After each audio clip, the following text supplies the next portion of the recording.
Assalamualaikum warahmatullahi wabarakatuh. Selamat bertemu kembali anak-anak dengan saya. Kali ini di dalam masa pengenalan lingkungan sekolah, saya akan memberikan materi yang kedua yang sebenarnya masih ada hubungannya dengan materi yang pertama tadi, yaitu pendidikan karakter. Materi sekarang yang akan saya berikan atau saya sampaikan adalah pelaksanaan program Adiwiyata dan UKS di SMP Negeri 5 Kepanjen, Kabupaten Malang ini. Oke anak-anak, sudah siap ya? Oke. Anak-anak, seperti yang sudah saya sampaikan tadi, di dalam pendidikan karakter di SMP Negeri 5 Kepanjen ini, salah satunya adalah kita menerapkan atau melaksanakan program Adiwiyata dan program UKS. Nah, sekarang apa sih Adiwiyata itu? Sebenarnya Adiwiyata ini adalah salah satu program yang diluncurkan oleh Kementerian Negara Lingkungan Hidup dalam rangka penerapan kesepakatan bersama dengan Menteri atau Kementerian Negara Lingkungan Hidup dengan Departemen Pendidikan Nasional. Nah, apa sebenarnya Adiwiyata itu? Kalau berdasarkan arti bahasanya, kita sudah tahu bahwa adi itu adalah besar atau baik, sedangkan wiyata adalah tempat mendapatkan ilmu pengetahuan, norma, etika, atau apapun yang digunakan sebagai sumber belajar. Adiwiyata akhirnya dapat kita artikan sebagai tempat yang baik, yang ideal, yang nyaman, yang dapat diperoleh segala ilmu pengetahuan dan berbagai norma serta etika yang dapat menjadi dasar manusia menuju terciptanya kesejahteraan hidup, menuju kepada cita-cita pembangunan berkelanjutan. Anak-anak, di dalam program Adiwiyata tersebut ada tujuannya. Apa sih tujuannya? Kok kita melaksanakan program Adiwiyata? Yaitu ingin menciptakan kondisi yang baik bagi sekolah untuk menjadi tempat pembelajaran dan penyadaran warga sekolah, baik guru, murid, maupun pekerja lainnya. Sehingga di kemudian hari warga sekolah tersebut dapat turut bertanggung jawab dalam upaya penyelamatan lingkungan dan pembangunan yang berkelanjutan. Anak-anak, di dalam pelaksanaan program Adiwiyata di SMP Negeri 5 Kepanjen, ini diberikan di dalam pendidikan lingkungan hidup yang terintegrasi di dalam setiap mata pelajaran. Nah, di dalam lingkungan hidup itu sendiri atau lingkungan hidup itu sendiri adalah kesatuan ruang dengan semua benda, daya, keadaan, dan makhluk hidup, termasuk manusia dan perilakunya yang mempengaruhi kelangsungan, peri kehidupan, dan kesejahteraan manusia serta makhluk hidup lain. Apa sih sebenarnya di dalam pendidikan lingkungan hidup itu? Di dalam pendidikan lingkungan hidup, itu yang kita utamakan adalah mengatur sikap dan perilaku manusia, bukan lingkungannya, oke? Dan di dalam pendidikan lingkungan hidup ini merupakan dasar dari pengelolaan lingkungan hidup. Oke. Nah, sekarang mengapa diperlukan program Adiwiyata dan pendidikan lingkungan hidup di sekolahan? Diantaranya adalah karena masalah lingkungan hidup saat ini.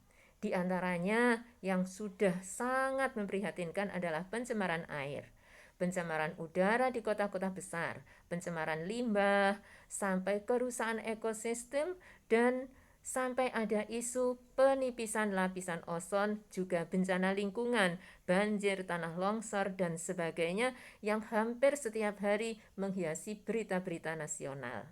Oke. Juga ada peningkatan pencemaran dari limbah B3.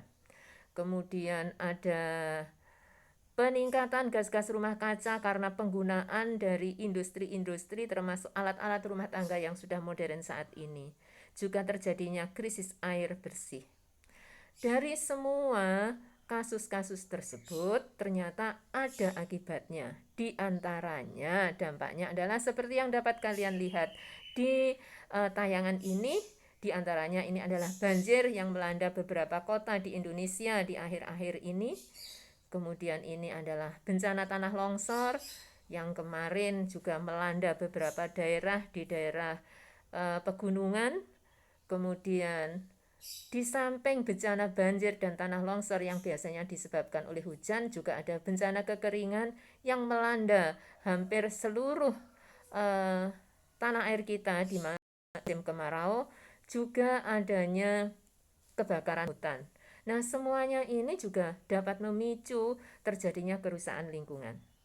Nah, sekarang apa yang menyebabkan dari semuanya ini? Ternyata penyebabnya tidak lain adalah aktivitas atau perubahan atau perbuatan manusia yang tidak ramah lingkungan. Misalnya, membuang sampah sembarangan, membuka lahan dan membakarnya, mengalirkan limbah industri langsung ke sungai tanpa diolah terlebih dahulu. Apa dampaknya kalau begitu? Ini sekarang banyak terjadi atau ada isu efek rumah kaca, yaitu suhu di bumi kita semakin meningkat panasnya karena suhu terperangkap oleh lapisan gas rumah kaca ini. Juga terjadi perubahan iklim, diantaranya dampak dari perubahan iklim adalah naiknya permukaan air laut, naiknya suhu laut, kemudian naiknya suhu udara, peningkatan curah hujan, peningkatan penguapan, dan peningkatan badai tropis yang juga kita sering mendengar di berita-berita pada saat ini. Tidak hanya itu anak-anak, ternyata dari pencemaran tersebut dapat merusak lapisan ozon, sehingga lapisan ozon yang ada di atmosfer kita menjadi berlubang. Akibatnya sinar ultraviolet ini langsung masuk ke dalam bumi kita dan meradiasi dari makhluk-makhluk yang ada di dalam bumi kita, termasuk kita.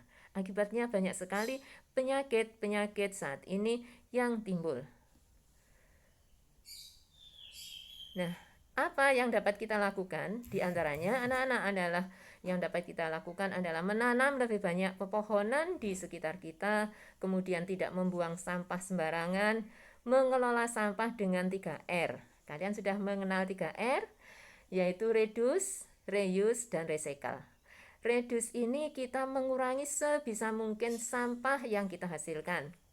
Reuse ini adalah menggunakan kembali sampah-sampah atau barang bekas yang masih bisa diperlukan, dan recycle ini adalah mendaur ulang sampah-sampah yang masih bisa digunakan. Nah, ini salah satu cara kita untuk mengurangi sampah yang ada di sekitar kita. Terus bagaimana sekarang dengan program UKS yang ada di sekolah kita? Program UKS ini merupakan program bersama antara Kementerian Dalam Negeri, Kementerian Agama, Kementerian Kesehatan, dan Kementerian Dalam Negeri. Nah, di dalam program UKS ini diwujudkan atau dicantumkan yang namanya Trias UKS. Trias UKS ini di sekolahan kita melaksanakan pendidikan kesehatan di sekolah atau health education in school. Kemudian yang kedua, menyelenggarakan pelayanan kesehatan di sekolah. Nanti anak-anak kalian pasti akan di screening juga. Yang ketiga, menciptakan lingkungan kehidupan sekolah yang sehat. Ini ada hubungannya dengan program Adiwiyata tadi. Di dalam Trias UKS tersebut diwujudkan dalam 8 goal UKS. Diharapkan generasi muda saat ini terbebas dari bahaya 8 ini. Oleh karena itu, kita wujudkan dalam 8 goal UKS. Yang pertama, diharapkan generasi muda terbebas dari bahaya rokok. Yang kedua, kenakalan remaja. Ketiga, kehamilan pranikah. Keempat, bebas dari HIV atau AIDS. Yang kelima, bebas dari narkoba. Yang keenam, kecacingan. Yang ketujuh, anemia. Dan yang kedelapan, diharapkan remaja kita, generasi muda, terbebas dari hepatitis B. Anak-anak, Mungkin itu yang bisa saya sampaikan sehubungan dengan program Adiwiyata dan program UKS. Tetap semangat, jaga kesehatan, jangan lupa melaksanakan protokol kesehatan, jaga jarak, selalu pakai masker, cuci tangan, pakai sabun dengan air mengalir, dan hindari kerumunan. Itu salah satu mungkin yang dapat kita lakukan untuk menghindari kita terpapar virus yang saat ini lagi melanda di dunia ini. Oke anak-anak, sekali lagi tetap semangat. Assalamualaikum warahmatullahi wabarakatuh.